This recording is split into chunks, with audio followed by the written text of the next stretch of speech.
Fabrizio Romano has just confirmed that Arsenal's priority right now is to get some outgoings out of the door, with Reiss Nelson expected to be one of the players that leave the club this summer.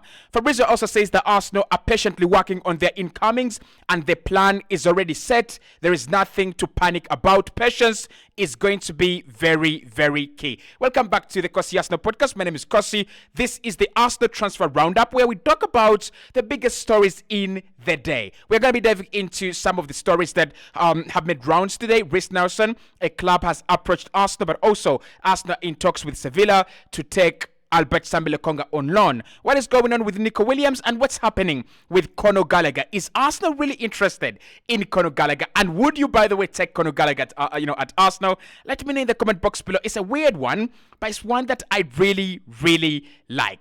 Now, let's start off with Fabrizio Romano, who has just confirmed that the priority at the Emirates right now is to complete some outgoings, with Reiss Nelson, one player expected to leave the club this summer. He will be, Fabrizio says he will not be the only one that Arsenal are looking to sell this summer.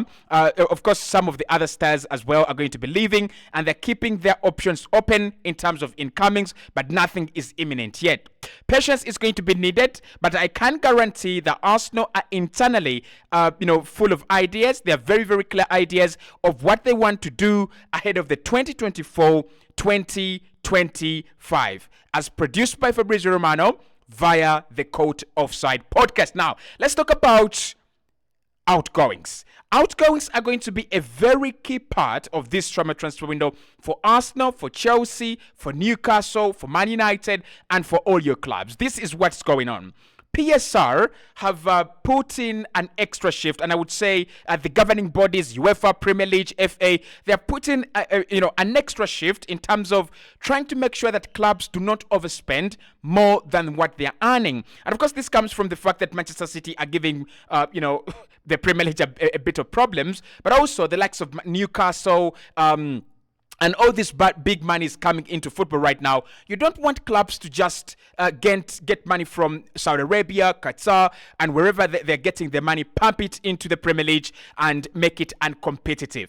So what the Premier League have done and what FA are doing is they're making sure that clubs are spending at least as much as they can, not just getting money outside outside footballing means, and then you straight away inflate football. So I think Arsenal last summer were in a very difficult position. That is why Arsenal decided to give themselves a chance by signing David Raya on a loan deal.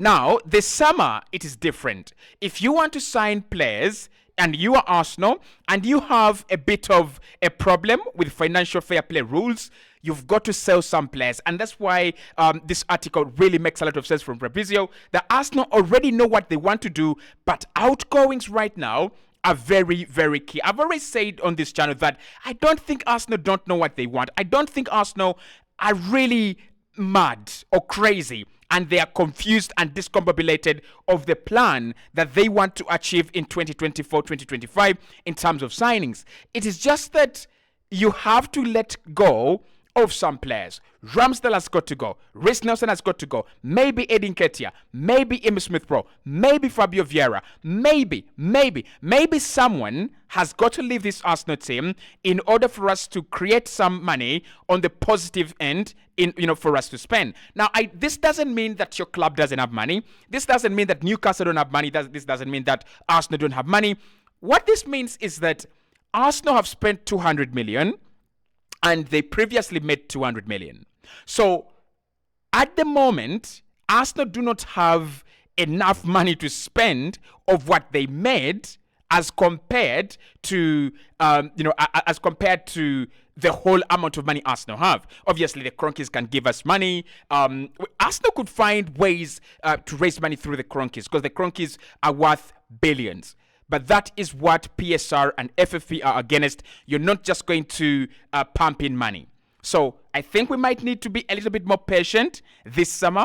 We might have to wait until it's July, until it's a new financial year. And even in that financial year, Arsenal will still have to sell in order to be on the right-hand side of the law. Fabrizio, that's a very good piece. Thank you so much. Let's move over to the next story. And the next story definitely is about Nico Williams. So the Athletic, again, today I've come back and said Arsenal and Chelsea have both Nico Williams on their list. Mikel Arteta sees him as his preferred option if Arsenal decide to go to sign a wide player this summer. Industry sources say that Williams' release clause is in the region of 55 million euros. That is according to The Athletic. Now, I can confirm through Fabrizio Romano that the release clause, the exacta release clause, is 58 million euros. It is still a bargain. It is still a ridiculous amount to think that this guy is less than 50 million pounds. It's mind-boggling. It's mind-blowing. Now, for me, with Nico Williams, I've done a video predicting who's going to be Arsenal's first signing and Arsenal's first 3 deals. Who could we see among the first 3 deals that Arsenal make? And I've said Nico Williams is among the later signings rather than the earlier signings. There was a report again from The Athletic that Arsenal wanted to do the Nico Williams deal this month. I don't think that's possible. With reports coming out that Arsenal have to first sell in order to buy, or Arsenal have to do some sales in terms of raising cash and raising capital in order to reinvest in the squad. I don't see how Arsenal actually sign Nico Williams this month. It could be next month. It could be even in August. However, there is something we've got to also talk about. Nico Williams has got a release clause which is 58 million euros. If Arsenal can agree personal terms with Nico Williams, which is also a very difficult step in itself. Nico Williams, as a player, wants to be at Barcelona. He wants to be in Spain. He doesn't really see himself in England. He doesn't see himself in Italy, at Paris Saint-Germain right now. He sees himself as a Barcelona player, in the next future. And also the president at Bilbao came out and said, we are happy with him. We are not struggling to sell. We are not desperate to sell. And he's also happy at Bilbao. So let's wait and see what comes out of this summer. But the player is not on the rush to leave. And we're also not rushing to sell him.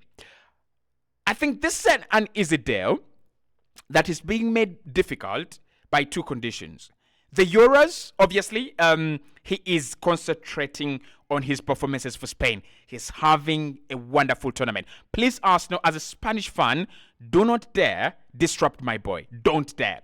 But apart from the Euros, and you tip Spain to go up to the quarterfinals if they don't stupidly make themselves stupid, like they always make themselves stupid. If Spain don't make themselves stupid, they will go until the quarterfinals or the semifinals of the tournament.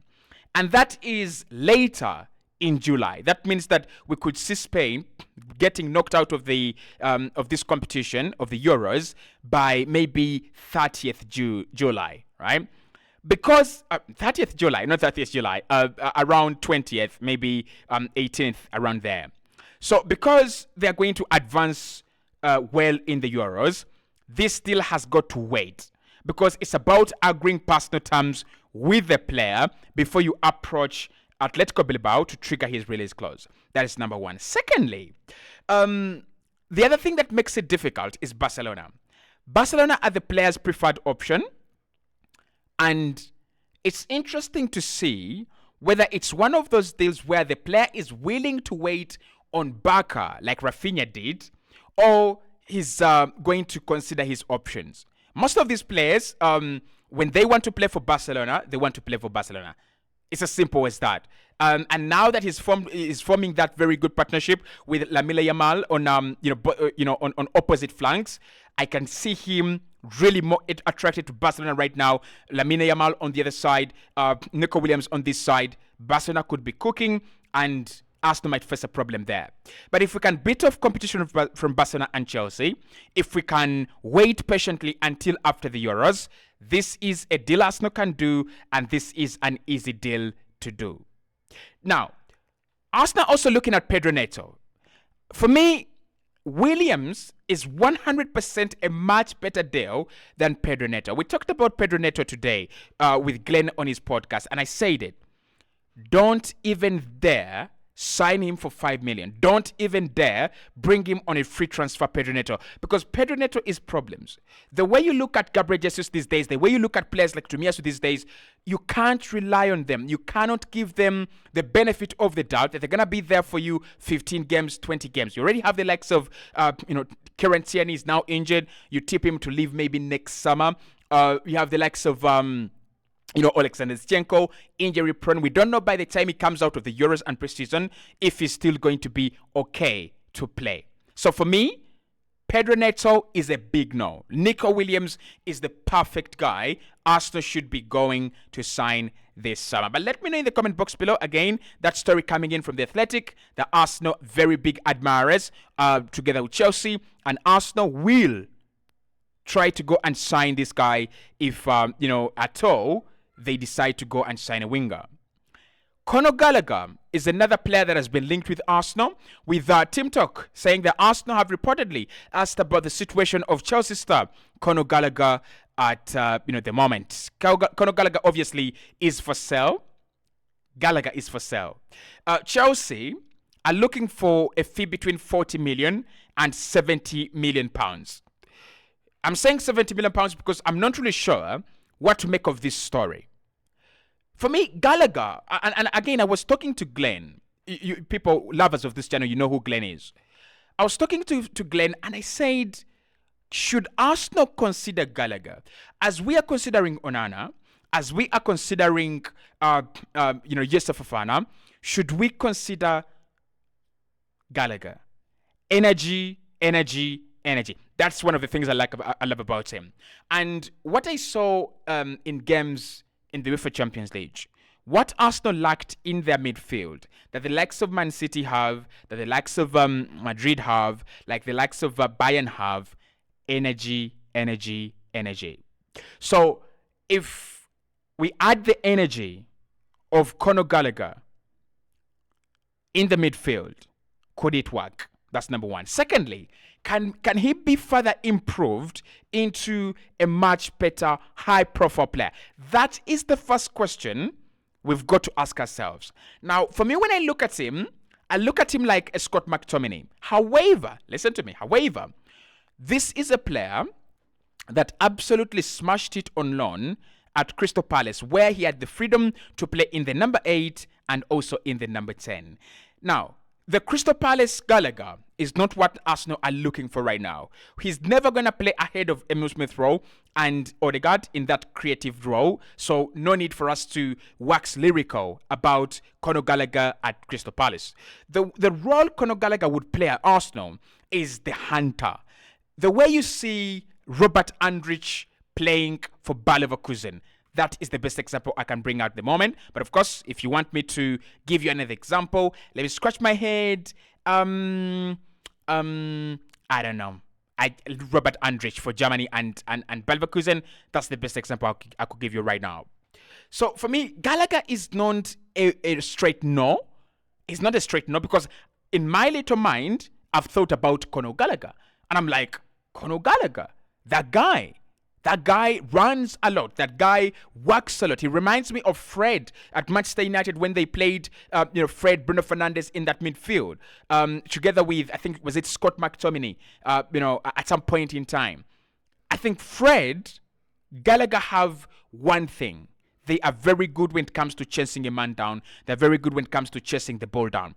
My problem with Gallagher, on the ball quality, right?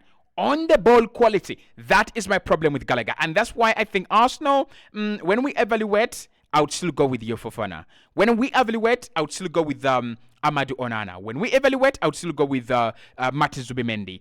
And there is also two players that I think Arsenal have generally not looked at, but they would be wonderful signings in that number 6 role. Number 1 is Mikel Moreno. He's playing at Real Sociedad. Is he playing at Real Sociedad or Real Betis? But definitely he's already there with Spain at the Euros. And the next player, it's Mats Weifer at Feyenoord. Those two players, Arsenal should consider them as we look to replace Thomas Partey. So Conor Gallagher, I'm not going to say it's a straight no, but I'll leave it out there. I'll leave it hanging. Today, it has also been confirmed that Amario Cossy is set to leave Arsenal as a free agent at the end of June when his contract ends. Arsenal offered Amario a new deal, but he decided it wasn't the best option for his development.